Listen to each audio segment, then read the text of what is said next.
morning to all. How are you all? Hope you all are doing good. So I came back with another session of the same concept. So this is the last concept in this chapter. So up to now we discussed about preparation of the soil, plugging and tilling, and also leveling of the soil, nutrition to the crop, irrigation of the crop. It's very nice. We are giving water to the crop, nutrition to the crop. They are growing very well. Yes sir. Along with that, due course of the lifespan, we used to find attack of different kinds of the diseases. So how the diseases are attacking to the crop and how we have to take the protection measures to the crop. Let us see in this session. So protection of the crops is most important. Generally, these crops are caused by the weeds. Do you know what is meant by weeds? Weeds are nothing but the growth of unwanted plants in between the crop plants. So when these unwanted plants are grow in between the plants, what happen? They will compete with the food, with the space, with the nutrition, with the water for all. So these weed plants, they absorb more amount of the food, more amount of the place, more amount of the water, and they reduce the supplification of the nutrients and water and the space for the crop plants. So they will compete with the crop plants. So we should remove the weeds, and also they'll have attack with the insects, pests, and different kinds of the rodents. Let us see one by one how they affect the crop plants. So children, first of all, after coming of a disease, if you take the measures, we lost something. Before getting a disease, if we take a preventive measures, it gives us a good result. So that's why we used to say that prevention is better than cure. In the same way, we should take a good preventive measures how to protect the crops. Let us see some preventive measures how we have to prevent plant diseases with good gardening practices. Follow good sanitation practices. Sanitation practices means the unwanted materials which we are taking from the crop or from the gardens, we have to remove them from that place. Fertilizers to keep your plants healthy. So generally we shouldn't use the chemicals. Most probably we should use the natural fertilizers which boost up the soil and which provide good nutrition and which reduce the chemical concentration in the crop plants. Always we have to inspect the plants diseases before we bring them to home. So whenever we are getting the crop, the seeds, even the crop, we have to check whether the seeds are affected with the diseases or not. We have to see. Allow the soil to warm before the planting. So when we are growing the crop, before growing the crop, we have to warm the soil. Why? Because if any fungus, any bacteria, disease causing germs are remaining, unwanted germs will be killed off by warming the soil. And ensure a healthy vegetable garden by the rotating the crops. That means either it is a crop or something, we have to maintain a healthy food content. Water in the morning. Generally, morning times providing the water is very good. Mulching means providing rich content of nutrients, green manure to the crop plants. Growing the green manuring crops to the crop plants. By following all these steps, we can prevent the different kinds of diseases attacking to the crop plants. As we discussed, the weeds are dangerous to the crop plants. They reduce the fertility to the soil. They compete with the food plants, and they doesn't provide sufficient nutrition to the crops. So in order to remove these crops, manually we can remove. And also we have the chemicals which are called as herbicides. Herbicides or weedicides we can call. So these are some of the chemical materials which are used to prevent or clean or remove all the weeds. So they generally we can also use plant hormones to kill these materials. So to reduce that, better not to use the chemicals to remove the herbicides. Herbs, that means the unwanted plants or the weeds from the crop plant, better manual method is good. But the crop plants are more and they are big areas. So we cannot maintain throughout the hand. So we can use like herbicides which kill the certain target while leveling the desired crop relatively unharmed. So generally these herbicides some are there which doesn't cause any harm to the croplands. So they prevent the interfering of the growth of the herbs or weeds in the cropland, and they reduce the growth of the herbs in the cropland, which makes enriched supplication of nutrients to the whole plants. Let us see some crop weeds, types of crop weeds they are. So like chickweed, barnyard grass, dandelion, stragia and Japanese knotweed. These are some of the weed plants which grow in between the crops, and they causes a damage to the cropland and they compete with the croplands. So along the weeds we can see insects, pests, they used to cause harm to the croplands. So when the insects are attacked, we used to use the insecticides. They are the chemicals which cause chemical pollution to the croplands, and also they lose the fertility of the soil. So we can maintain the biological methods also. So the best example, when the insects are attacking to the croplands, so if we release the crows, sparrows into the cropland, that doesn't cause any harm to the cropland. They eat all the insects and the worms as their food, and they don't eat any seeds and they'll go off. That means it is a natural method. That is a biological control we used to call. So when the insects are causing, there is some of the products are there. Insecticides are the substances used to kill the insects. They include ovicides and the larvicides. What is ovicides and larvicides? Ova. When it is eggs are released by the insects, they kill the ova. And also when they are in the larval stage, they kill the larvas. So no development of insects, and they protect the growth of the insect. They prevent the growth of the insects. So these insecticides are used in agriculture, medicine industry by the consuming. So some of which doesn't cause a harm, insecticides are also there. So better to choose the non-harmful insecticides to protect the crop from the insects. So along with the insects, one more thing is a pest. Pest means that small larvae like that. They are the worm-like creatures which cause damage to they eat all the leaves of the crop. So all the food will be reduced of the cropland. So to kill the pests, they used to use pesticides. These are the substances meant to control the pest, even including the weeds. So these pesticides kill all the pests. Let us see some examples. Herbicides, insecticides, nematicides, molluscicides, pesticides, ovicides, rodenticides, bactericide, insect repellents. These all which causes to kill nematodes like roundworms, mussels. When we add these pesticides, these all the worms which cause harm to the cropland, they will be killed off. Along the pest and the insects, one more agricultural damages are there. That are the rodents. What are rodents? Rats, mice. They used to enter into the crops and they will eat all the grains. They dig the soil and pollute the soil and loses the fertility of the soil. These are the rich harmers of the agricultural land. If we want to make them to clean off or wipe off them, natural method is snakes, which are non-poisonous snakes. If we leave non-poisonous snakes into the croplands, they eat up the rats. So even the cats, they doesn't eat the seeds, no? If you release the cats, they eat all the rats. So we can reduce these rodents. So in order to kill the chemical which is used to kill the rats, they are called as rodenticides. Here we can see some of the chemical materials which are helpful to kill. There is rats are there to kill. Rats are the major place which they kill all the different types of the rats. So these rats and the mice, they cause a harm to them.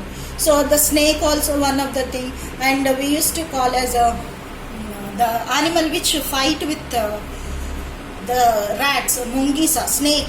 Such a type of animals, if you release, they used to eat up that animals, rodents, and they kill all the rodents. So we can protect the production of the crop, and we can increase the production of the crop. So these are some of the causing of the damages which causes damage to the crop. If we reduce them, and by using all these, we can protect the crop.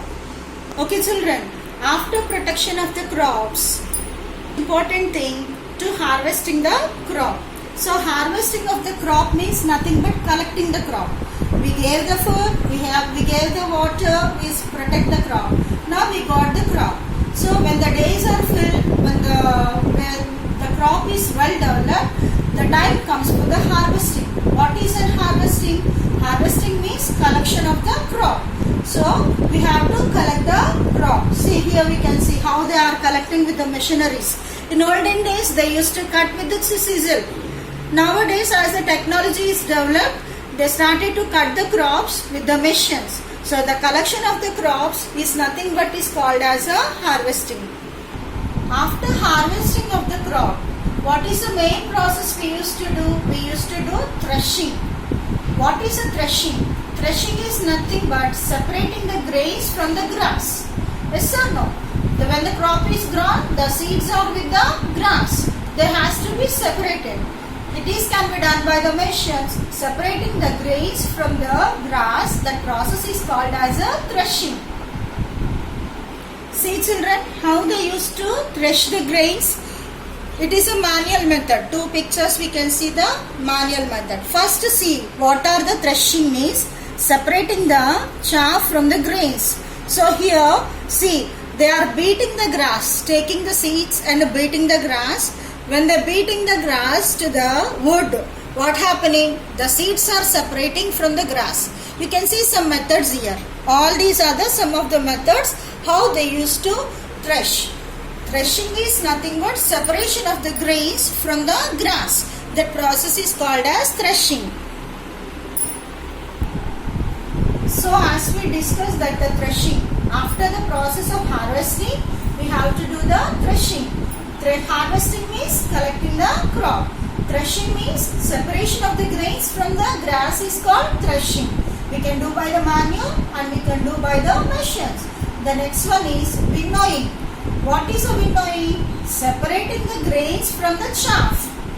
That means in a threshing, separating the grains from the grass material.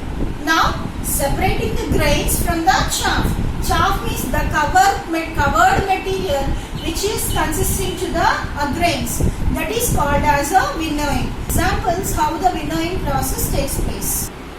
You may observe in many areas, no children? They used to focus the fan towards the air and towards the grains, and they used to separate the chaff. So these are the some of the manually they are doing the separating chaff from the grains. That is called as a winnowing. These are the different types. See here, when they are blowing the air, see the grains are separating and the chaff is going into side. Here you can clearly see this is the chaff and this is the grains. As the grains are most weighted, they are falling down, and the chaff is weightless. It is flowing away from the grains. In this manner, they will separate the grains from the chaff. So that process is called as winnowing. So after winnowing, we got the grains, no? So as we got the grains, very soon we get the grains. All the grains turn into a rice and we cook the food? No. We take a glass of rice and we prepare, or 2 glasses of rice for a day and we prepare the rice. What about the remaining grains? We have to save them. The process of saving the food in a better manner is called as preservation. Let us see what are the different preservative manner. So here, the oldest methods are nothing but we'll preserve the foods in the bottles. See, like pickles, jams and jellies. You can see here. Why we have to preserve the food? Because the fungus, due to the moisture condition, attack of the fungus, bacteria, such materials will attack to the food substances. So these microorganisms reduce the quality of food substances, and very soon they will be spoiled. So we doesn't get the food. And many food items are in the seasonal manner. So in all the seasons we doesn't get the food. To be available in all the seasons, we have to preserve the food. The process of storing the food for the future purpose is called as preservation. So the traditional methods we can see some small case like drying, chemical preservation and heat processing. In some countries, heat from the burning agricultural waste is used for the drying, as in a crop dryers, which have also been used for the drying the root crops. Because of drying, we kill the bacteria and fungus, we remove the moisture. So, no formation of microorganisms will take place. So, we can protect the food substances from the spoilage. We can see here different types: drying food, and we can preserve. Okay, and also jugging is also a method of food preservation. Jellies, making a jellies, adding a sugar, root cellar, potting, freezing, pickles, and one more thing is pasteurization. What is a pasteurization? You know very well, children. That is nothing but this process was found out by the Louis Pasteur. What is a pasteurization? Heating the milk nearly 72 degrees centigrade, and very soon will cool the milk and store them in the packets. We'll get milk packets nowadays, no? That is called as a pasteurized milk. That means very hot they used to boil the milk nearly 70 degrees centigrade, and by boiling the milk, any microorganisms are there, they will be killed. And the next, they will be stored in the packets. This process is called as a pasteurization. Even canning, we will see the Horlicks, no? The Horlicks bottle is covered with the canning layer as a paper, covering papers. That means they will dry the food material, make them into a powder, they will cover with the seal papers in order to prevent the entry of the air. So if there is no air, no formation of a moisture, no growth of the microorganisms. In the starting, what we discuss, agriculture means growing the plants and the rearing the animals. So here we can see the rearing the animals. The process of rearing the animals in the process of agriculture for having a food, that is called as agriculture. Now here we are rearing the animals for the purpose of meat, fiber, milk, eggs, other products, including a day-to-day care, selective breedings, and their raising of the livestock. This process is called as animal husbandry. So, rearing all the animals for the purpose of not only for the food, we have many advantages. So, that condition is called as animal husbandry. So, here you can see the cattle farming. Cattle farming is a process of raising cattle from birth until the point at which they provide food or a milk for the consumption. Consumption means as a food, eating. Beef cattle farmers raise cattle until they reach adulthood and are large enough to produce the meat and the slaughter. So these animals mostly they rear for the milk and the meat. So you can see here different varieties of cattle. See how many different varieties of cattle are there. These all are dairy cattle breeders, and also for the flesh, for the meat, for the food purpose. In animal husbandry, the one is a fish farming. Pisciculture we call it. We will rear the fishes. See different types of fishes, fish tanks are there, and the prawns. Rearing of hens is called as poultry farming. So see, you can see different types of hens and ducks, goose, turkeys. These are the different types of the birds which they use to rear for eggs and the meat. So this farming is called as a poultry farming. So you can see here the process of beekeeping, different types. Honeybee, lot of economical value is there, very good for our health. Different types of honeybees are there, honeycombs are there, different varieties. So like this cattle breeding and fisheries and the poultries, these all are rearing of these animals for the purpose of food is called as animal husbandry. So children, we see the different types of rearing of animals, no? So this is how the process of agriculture will take place in the different types of the steps, and animal husbandry, how they used to grow the animals. Let us have one activity, children. So what is that activity means? So in your house, as it is a summer season, we get more mangoes, no? But this mangoes doesn't gain in the rainy season or a winter season. So collect by yourself some mangoes which are in a sour in taste. Try to make a pickle. It is a preservative method which can be kept for a long period of a time. Otherwise, you make some jams. Take some fruits and make a jams. So it will do an activity for you. And let us see the project. You visit any farmland or any poultry land or a fisheries, or whatever is near to you. You visit, talk with the farmer who is rearing that animals, find how they used to rear, how they used to grow, what is the temperature they will give to hatch the eggs, how they collect the eggs, how they used to make the different types of ways, methods they used to follow to rear the animals. Okay children, see you very soon.